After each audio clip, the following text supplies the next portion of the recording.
is not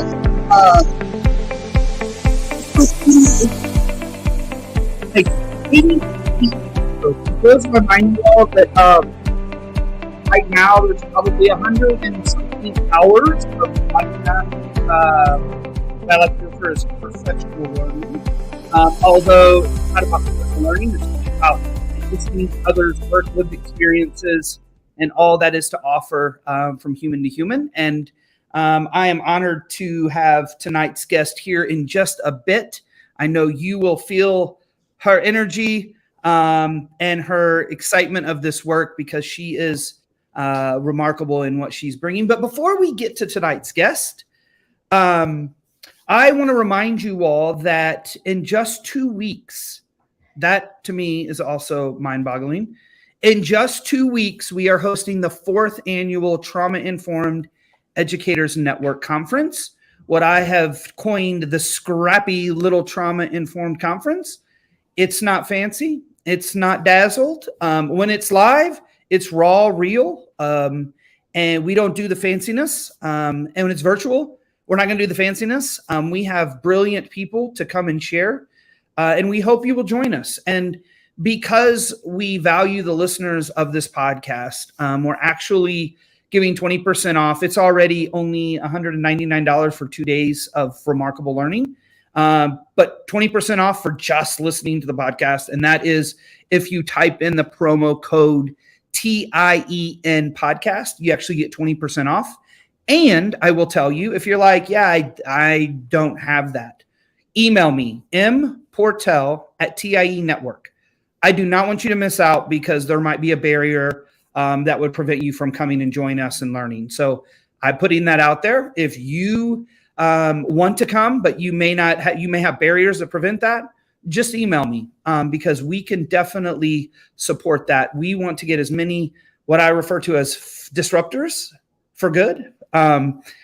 We want to get as many disruptors to unite so we can move this work forward together, because that's how it's going to work. So if you haven't registered for that, register, www.tienetwork.org. Also, next Tuesday is our 5th global gathering. It is, again, a free gathering that we had last month. We had 5 different countries represented.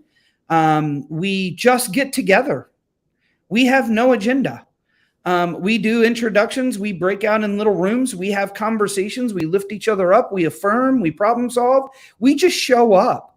And it is, you all, it's powerful because you've got people from Australia and New Zealand and the UK and Canada, and we're all talking about, wow, you know what? This isn't just a centralized issue. This is a global issue, right? That's happening across the globe. And it's great to connect to people from all over the world. If you would like to join the global gathering, again, you can go to www.tienetwork.org, click up on resources and just click global gathering and click the link and you can register. We do it second Tuesday of every month from 6 p.m. to 7 p.m. Central Time. So next Tuesday, I hope you can join us then. All right, you all. I am excited about tonight. Dr. Leora Wolf-Prusan. Prusan, yeah. Prusan, yeah. Yeah. She serves as a project director for School Crisis Recovery Renewal Project, as well as the School Mental Health Field Director for the Pacific Southwest Mental Health Technology Transfer Center.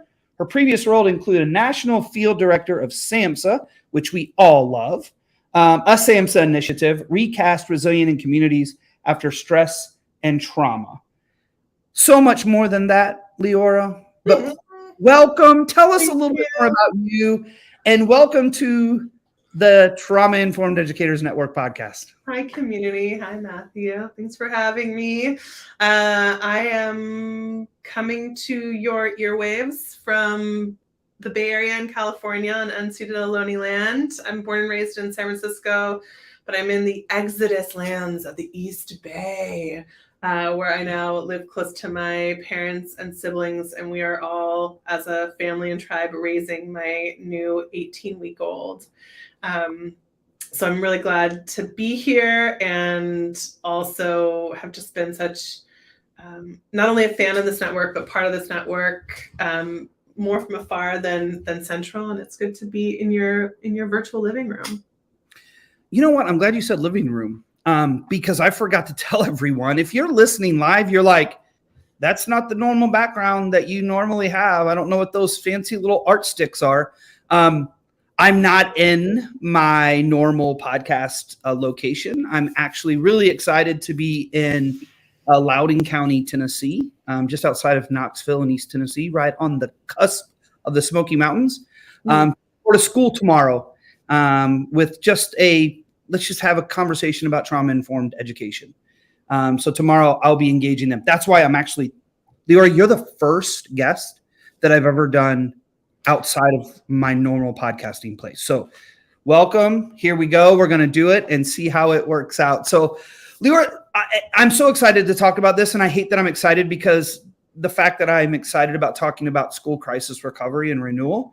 But I want to talk, I'm excited about this because as a principal, I navigated so much without understanding, without skill, just intuitive of how do you respond to things. And I, first of all, just give a little overview of what School Crisis Recovery and Renewal Project does, and then we get into why it's important. Yeah. So we are a group of educators and therapists and public health folks, organizers. We are a project that is funded by the National Child Traumatic Stress Network. So we're under the umbrella of NCTSN. We're not funded by them, we're supported by them, and we're funded by SAMHSA, the Substance Abuse and Mental Health Administration. How many acronyms can one say in one podcast episode? We shall find out. And I work for a nonprofit organization called the Center for Applied Research Solutions. But all that to say is in the fall of 2019, when the notice of the funding opportunity came out to be a Category 2 site for the National Child Traumatic Stress Network, it really just means here we have money to support children, trauma, and training. There was a group of us, including our colleagues at the incredible organization Trauma Transformed, who are our partner. And we came together and finally got the opportunity to get funding to put together this vision for expanding and finally creating space and place to rethink the way that we talk about trauma and healing in our schools. And it's rooted in many journeys, one of which is mine as a former teacher and then teacher coach and instructional coach here in the Bay Area and then in Los Angeles, where so many of my students were killed due to gang and gun violence. And there was no preparation in my pre-service teaching program, in my teaching credential program. There was no ritual or way that we were supposed to make meaning of what happened. And I found myself holding grief circles for educators. And because I'm someone who intellectualizes the way that I process the world, I started Googling how do educators grieve the loss of students? And it turned out really there was very little research. There was only a little bit from after Hurricane Katrina. And so I went to UCLA to study and to listen into teachers who hold that experience. And so the School Crisis Recovery and Renewal Project is kind of a stem from mine and my colleagues' dedication to listening into educators who are under-resourced and underprepared and then underheld in what they overly hold when it comes to big things happening in our school communities. And that's how we talk about crisis. We say that crisis is your own definition of it, our own definition, it's subjective. That it doesn't have to be a hurricane, it doesn't have to be a wildfire, it can be something that overwhelms your coping system for a moment or for a lifetime. And part of the gift of the call-in is to actually have a conversation as a school community of like, what does crisis mean to us? Because as our student populations shift and our educator population shift, it might change over time. And if we listen in, there might be a bridge between the gap of what the dominant culture defines as crisis response and what our young people and our educators are needing. And so we can find that in the middle. So we can go more into that, but all to say, we are a national project no cost. You can go to our website at www.schoolcrisishealing.org. And we're constructivist, which I really want to underscore. It means like we don't believe that we know the answer to what recovery or renewal looks like and feels like. We have our own knowledge and wisdom, but you all do too. And so if you join us, we can expand the crisis continuum of care, and we can rethink the way that our country and our cultures hold each other in big moments of ouch and big moments of oops. And I think it was timely when we had a conversation about you coming on here. I think it was just before what happened in Nashville, right? Yeah. The Covenant. It was just after. It was right after. Yeah, that's right. And it's one of those things that you don't realize how it rocks a community when something like that occurs until you're part of a community where something like that occurs, whether you were directly a teacher or whether you were an educator in Nashville that day or whether you're a parent. And after we talked, I was processing this whole thing, how our schools, not just Covenant, not just the school that experienced it, but how are all schools handling this? I had friends texting me that their children were waking up in the middle of the night terrified to go to school. I had friends texting me that they were asking schools what they were going to do, and some of them didn't know and didn't have plans. Yeah, it builds this, right? And of course, this is an extreme. Again, we don't determine what is crisis, right? But this is an extreme example. But it comes down to we as educators aren't trained, right, in the processes, just like you said. So when you say the processes, can you kind of talk about some of those generalized processes that you go through? And I do want to talk quickly. I went through one of your processes when I was part of your last month's meeting or the month before. Yeah. And I walked away going, oh my goodness, I didn't even know I needed that authenticity and conversation. Yeah. So we're a little bit of a different project in that when we say training, we don't necessarily mean you come to us and we're going to give you a checklist of what to do. I think that is needed in some contexts. What also is needed is almost to uncheck box us and to sit with the reality that you as a principal or you as a school counselor, actually, that life is way more wobbly and murky than the industry, and often we get to talk about it in a reduced professional development in 30 to 45 minutes, right? Like all of us have kind of drilled down, trauma-informed are these 6 principles or sometimes 10 principles, and it's that, and it's because of this brain, and then the brain's hierarchical. Oh wait, it's not hierarchical. We all have our pitch points. Part of what I get really excited about and moved by our work is the invitation to actually say, what are you carrying inside of you as in your own humanity, right? What would it look like to reclaim some of the original reasons that you came into this work?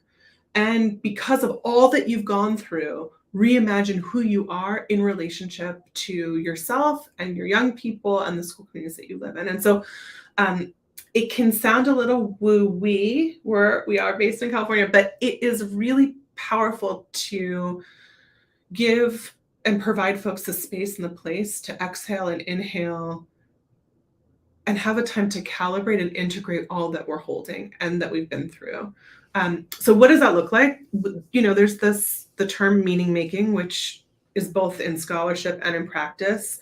This idea that we have this crisis continuum of care of having readiness, response, recovery, and renewal. And what we say is, okay, yes, great, get ready, respond in the moment, but actually this idea of recovery being the week or 2 months or 3 months after big things happen, but this idea of renewal being what we're adding to the mix. Like, what are we doing with our lived experience 5 years after, 10 years after, or even when we leave the site that we used to lead, right? Like so many of us, yourself, myself included, the understanding of what we went through happens when we leave the proximity to the place the pain is held, because it's too fresh or it's too close or there isn't oxygen to have that inhale, exhale when you're at the site of when big things have happened. And so this idea of renewal is the ability to sit in the sticky stuff. Okay, maybe when Matthew says safety and I say safety, we mean really different things.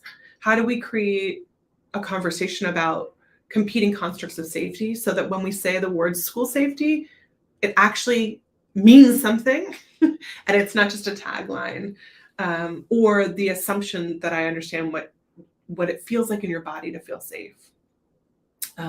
So just, I don't know if this is helpful, but for folks listening, when we talk about recovery, we build on Dr. Judith Herman's work, that it's first recovery is reestablishing safety, creating space for memorialization and commemoration, which is really difficult in the fast pace of our schools. Like, what does it actually look like to ritualize grief and not be scared of it, but live with it?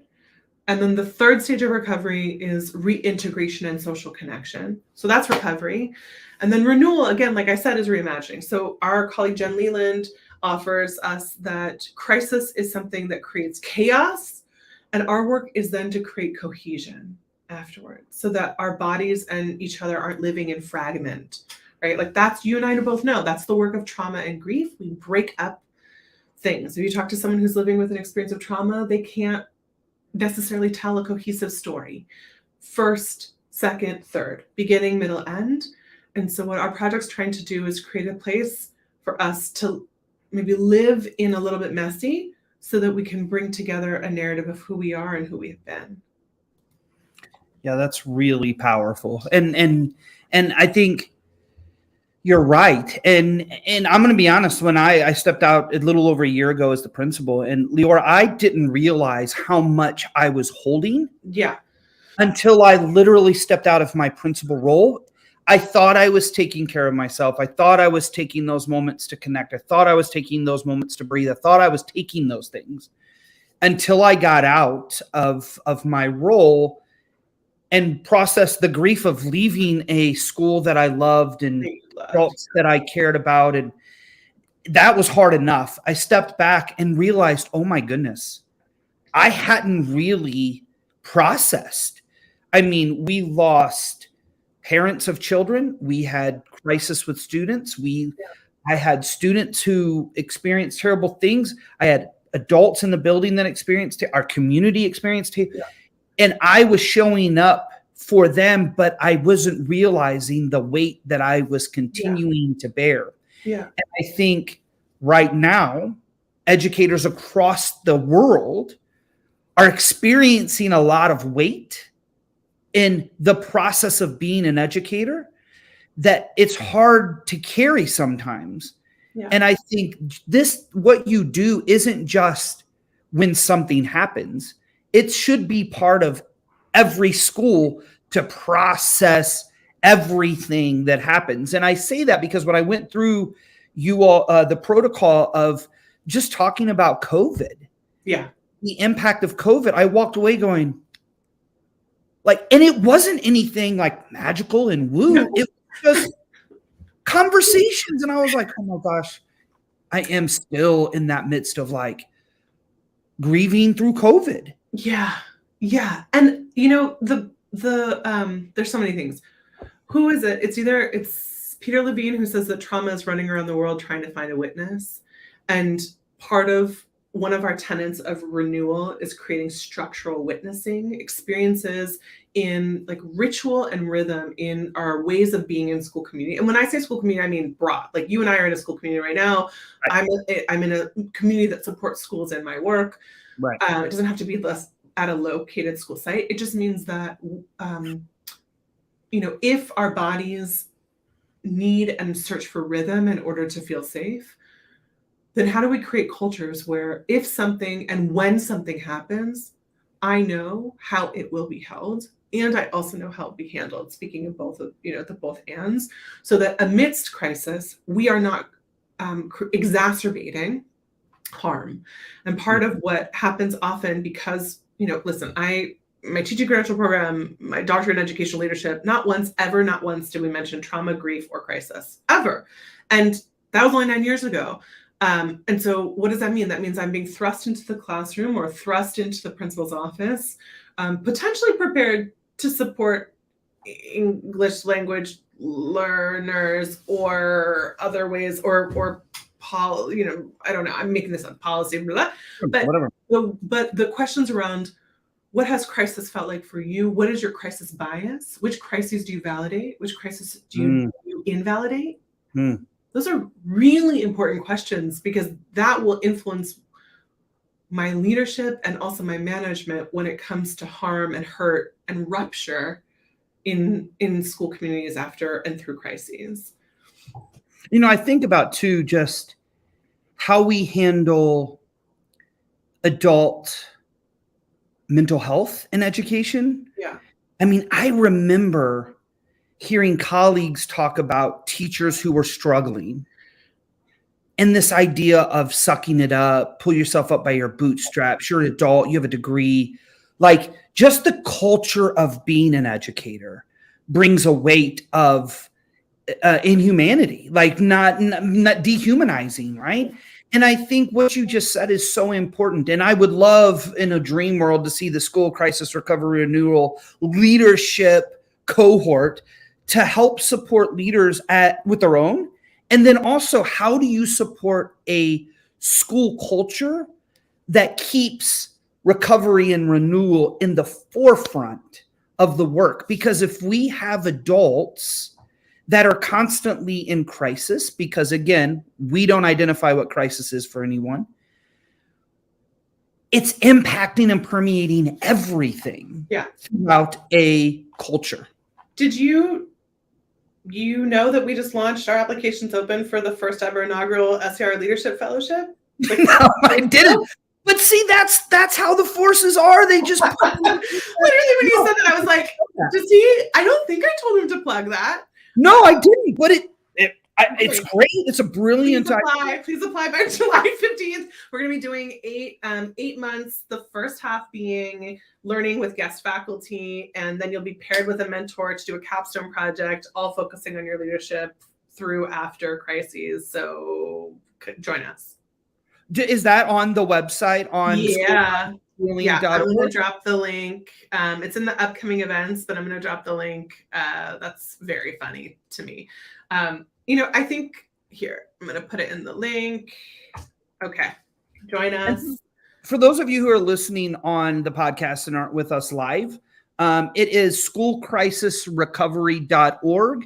And then if you look /SCRR-leadership-fellowship. Yeah. And if you're listening live, schoolcrisishealing.org. Yeah. Oh, School Crisis Healing. Sorry. I'll put it into all the social media. If you listen to the podcast and you're like, I did not know what they just said, just go to our social media, find this podcast, and you'll see all of the links on the social media. Yeah. And I say that, Leora, because of my own experience as a principal from losing a father of 5 siblings that were in the school, and us not know. Thank goodness we have a true community. Yeah. And I called on people who are skilled from the Family and Children's Services nonprofit organization. I said, we need support. Yeah. We have to manage this grief as a staff. We have to be able to support kids. I didn't know what to do because I was grieving. He was close to all of us. Yeah, that's right. And just them leading through, very similar to what you said, we did a faculty circle. It was voluntary. And we did so much of what you just said. We cried, we wept, we connected, it was all there. And it helped get us to the renewal of it, right? Yeah. And the renewal I think of was 4 years later when the second youngest young man whose father was lost to gun violence, he talked about it for the first time after 4 years. Beautiful. And I thought, it was right. He was a 4th grader. He was going to middle school, and he openly talked about it to people. Yeah. And I was like,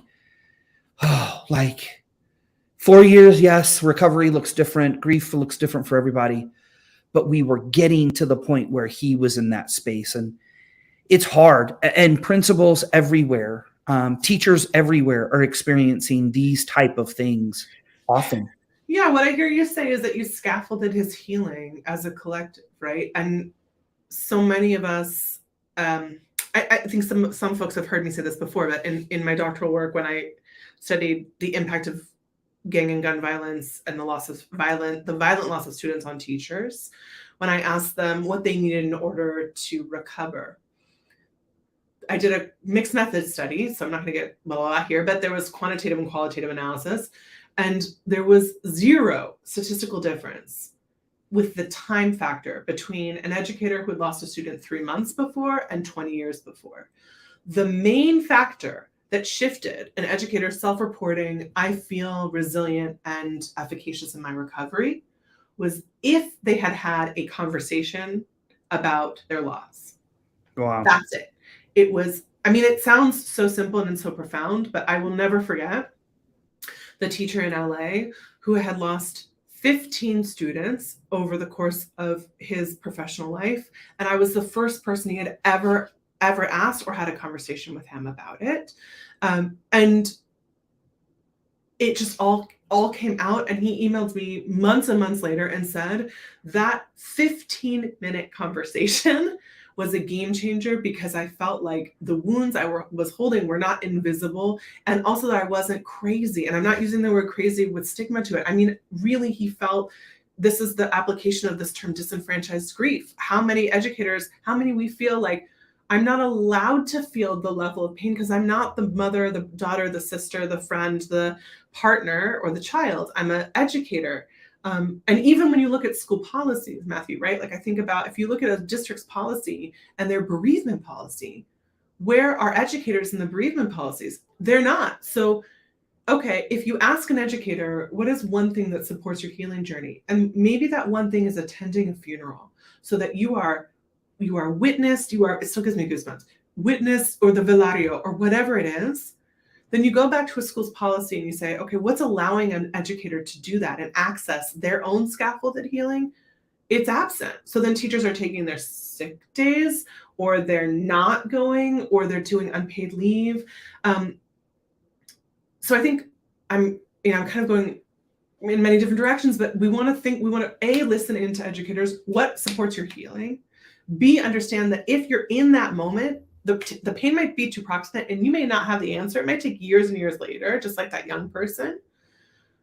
And that if we know that healing happens in the long term and in the long run, and it's not linear, that part of, I think, the challenge of this work is knowing we may never see that young person talk about his father 4 years later, because we may not be there, or he may be in another space. But if we give people the constant tools and the supports to know that their pain is held, when it comes out, we will be there and we are resourced and prepared for it. We will not silence you, right? We will not shame you. Both for students and educators, it's really powerful. I mean, I keep going back to my experiencing the protocol of COVID. I think just what you said is so fact, being seen, heard, and validated, not validated like, oh, that's really hard, but validated by simply allowing time, space, and voice. Yeah. And I will tell you, Leora, I took the protocol and did it with a school that I was working with. Whoa. And it was powerful. And they thought they were getting professional development. I'm like, no, we're developing ourselves. Like, we're just conversation, right? And professional development. That is professional development. Matter of fact, we get professional development wrong. We make it about content, not about people. And sometimes it's just pausing and connecting as from human to human. That's it, right? And so I keep going back to this work is so imperative. And now more than ever, we know we are in a crisis in education. We know we are now politically a focus of political division. There's so much happening within education. There is no teacher shortage. There is a lack of understanding what teachers do and a lack of them being seen, heard, and validated for what they do. There's trauma permeating every community. It's not just the community over there, the community over here. It's all communities. These processes are something, to me, I wish, not professional development, but the experience would start in pre-service teachers. Yeah. Having this idea of connecting as a community and being able to validate, be able to voice or not voice if that's where you are in your process, right? Yeah. We have to do something different, and that's what SCRR is trying to do. Yeah. Yeah, we're trying to also say it's the both and. Like, it's necessary to get the clinical training and school mental health professionals to do the clinical work. It's also necessary to hold the messiness and know that there may not be clean answers, which for a lot of us is really scary and threatening and hard, especially if you've been trained to be the person to need to have answers. And I say that because, I want to give two examples. One example is that we've been working with a county in California that's experienced natural disaster for many, many, many, many years. And their teaching is, it is very hard to renew when you're in constant response. It's very hard to recover when you're in constant response. But this last December, after 3 years of working with a small group in the county, this last December, we held a full day of learning with all partners from around the county, from the crisis responders to the community-based organizations to the folks who are supporting folks in the foster system and who are home insecure, full 33 to 35 people, and to sit for an entire day and have people turn to each other and be in courageous listening and saying, what does safety mean to you? Where does safety show up in your body? When you don't feel safe, how does that mean to you? And the meaning-making protocol of 4 people going around and saying, crisis means this to me now. Okay, each person sharing out. It sounds so, I'm going to keep saying it sounds so simple, but it's really profound for people to be in shared language, which is one of the central foundations of being in a trauma-informed community, is being in shared language. And so that's a piece of the work that we're doing. And the other piece that keeps coming up for me is our postvention work. So we have this, we're in almost year 3 of a community practice of folks around the country who want to reimagine what postvention looks like from an anti-racist and liberated stance. How do we reimagine postvention beyond contagion so that our only response is not to train to quell, but is actually to create space for young people, potentially even our alumni, to say, when my friend died, this is what I got, or this is what I needed, or this is what I didn't get, and this is what I didn't know I needed.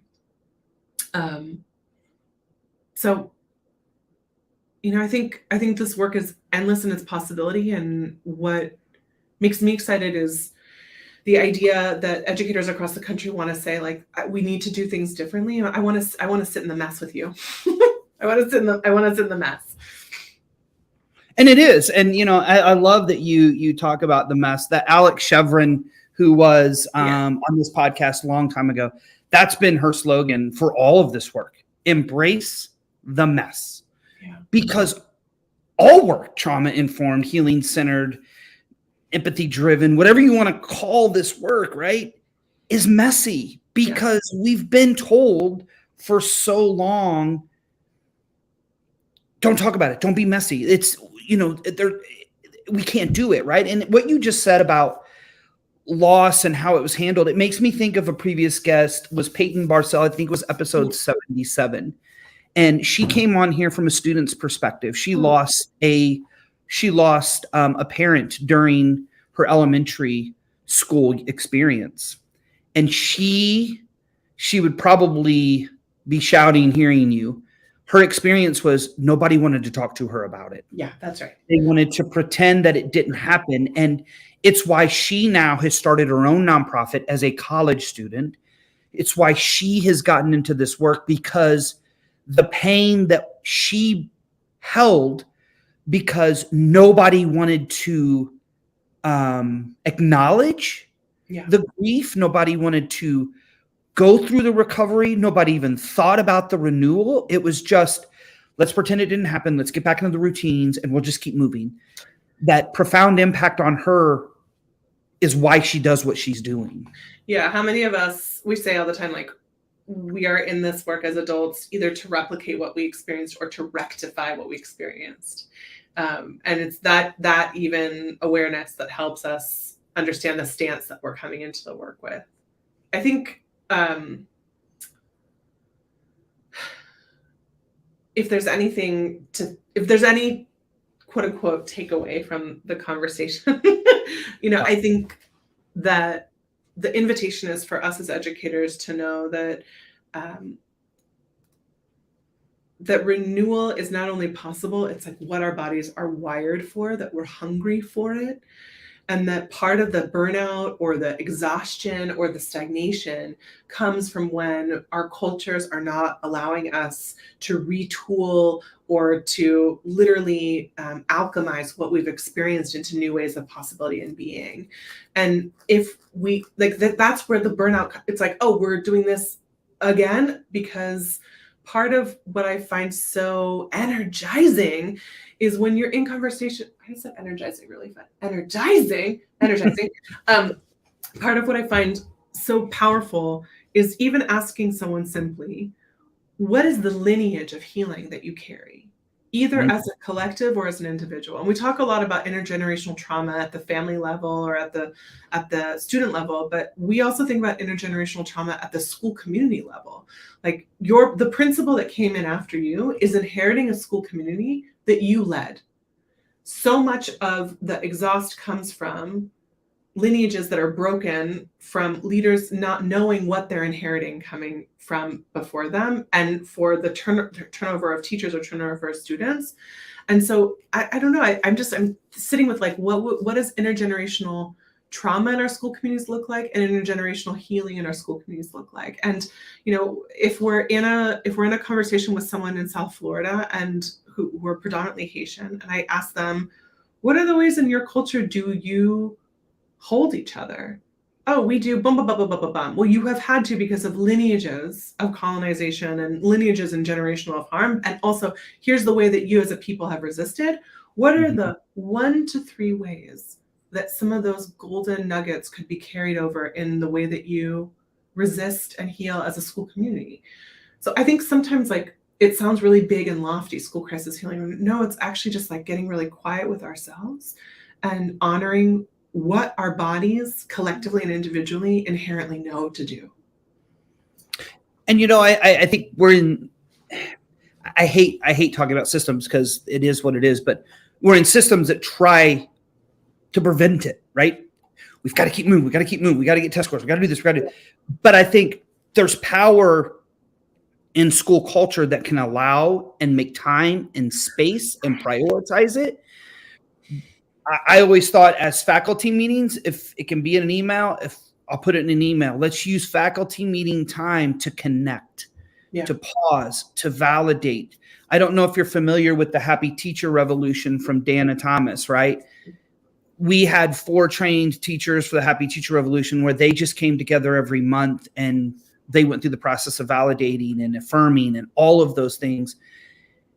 These are things that schools can do, right? It's not beyond the scope of possibility. It's just I always say, I've always said it. What you find important, you'll make time for. What you don't, you'll make an excuse to not to do, right? So it's, if school leaders, especially, like, this is something I want to do, you all provide support at no charge, right? That's right. If you're going through a crisis or you've experienced a crisis, and it doesn't mean that it happened last week. It doesn't mean that it happened a month ago. It could be something that's lingering in your community that you're like, I need some support to help process this. Not a PD. They can contact you, right? Yes. First of all, yes. And I would even say if you are a week after a thing, we will warmly hand you to folks who are crisis responders. Love that. We actually are the people more appropriate for the years after something has happened, when there is time and space, right? If you think about our prefrontal cortexes, we are not in a place. If you, here's the biggest indicator. You may be ready for edging in through recovery and into renewal if you have space to reflect. But if I, Matthew, had come to you 15 years ago when you were handling, and I'd said, Matthew, like, let's talk, how are you feeling after a big thing? You would have looked at me like, get out of the way. I've got to boom, boom, boom, boom, boom, boom, boom, boom, boom, right? That would not have been the way. But maybe now there is space for you to attend conversations around what things meant for you. So I want to offer, it doesn't mean it can't happen. It just means you don't need to, there's no necessity to force process and reflection when our bodies aren't ready. Really important, really, really important. And I think about the school that I left, and just last December, they lost a teacher in a tragic accident. And wow, I'm going to be all right. The heaviness I felt not being there. Yeah. Not that they needed me. They didn't need me, but I think I needed them. Amen. Yeah. It wasn't about me being there. And it was about, wow, this educator had been in the school for years, and she had just started her first year of teaching after but watching how the new leader handled it and brought in the right people and still was in recovery. They're still going through this process and going, wow, like we've come so far as a community in the school. And my thought is, wow, how awesome would it be if even starting next year, right? After almost 9 months has gone by since this, starting the new school year, thinking about what this process has been for the last 9 months could be such a powerful tool for them. It's the process. It's the cycle of inquiry. Like how can we take the tenets of what we learn when we reimagine to fuel the way that we get ready? Love that. We learn from how does suicide postvention inform prevention? It's like it is that. And I think that there's sometimes a fear to say, to open a conversation to what should have happened. But it's not the should as in shame. It's the should as in what, with the knowledge that we're holding now and the place that we're in now, can we rethink the way that we can hold in the future? And one is that our alumni are the huge sources of wisdom for that, but so are our renewed self and the possibilities of saying, like, I'm a new person because of this thing that happened or continues to happen, is really powerful. That is powerful. And when we've talked before the podcast, I shared with you about looking at the incident that happened outside of the gate of the school my first year as principal, and looking back and going, whoa, we did not handle that. Right. And it was like, as we grow and in our own recovery and renewal and learning and individual, our own work, it's like, I would do that differently. And we did have things happen and we did handle it differently. And I think this is just part of growth, right? It's part of human experience of growth.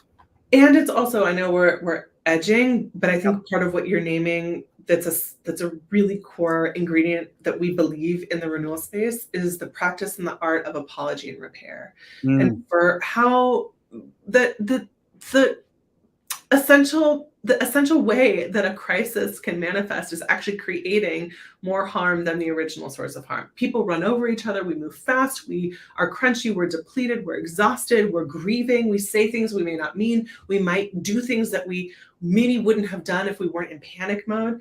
And what does it look like years later or a month later or 6 months later for a principal or an administrator or a group of teachers to go to and say, oof, okay, these things all happened. Again, not the shame piece, but I want to acknowledge that I ran you over in that meeting, or I want to acknowledge that I made executive decisions when I said that we were a collective, or I want to acknowledge that I said this one thing in deep grief that I really wouldn't have said in another space. All the ways. And that the gift and the art of being able to apologize, I think in itself is a modality of essential healing in our school communities, especially when we rethink the way we rethink harm. And in every relationship we'll ever have in our entire life. Literally every relationship. I've had to do this with my own child after going, son, I'm sorry. I did not respond or react in the right way. It wasn't okay. I've done it with my wife, right? This is what relationship is, whether it's in community, whether it's in your home, whether it doesn't matter. It's just rupture and repair are really important. So I know we're right at time, and I knew we were going to fly through the 45 minutes. But Leora, if people want to follow the work, and I have put so many links if you are live, if you are listening to the podcast, go to Trauma Informed Educators Network on any of the social media, Facebook, LinkedIn, Twitter. You'll see all of the links. But if they want to follow more of the work, where can they find the work of I'll put it in the chat. We're generally SCRR_project on Instagram, on Facebook. You can also go to our website, www.schoolcrisishealing.org. Best way is also to sign up for our newsletter. That's when we send out monthly resources, scholarship, programs. And again, we're constructivists, which means like if you've got a resource, if you want to create something with us, please join us because there's no end to the amount of ways that we need to reimagine and reshape the way we hold each other after big things happen. Well, and I think that is the great way to end tonight. So thank you all so very much. I hope that you reach out to SCRR if you need them. Just look for resources. All of that is expected out in the Learning Opportunities Society. But at the end of the day, please remember to go into the world and do something absolutely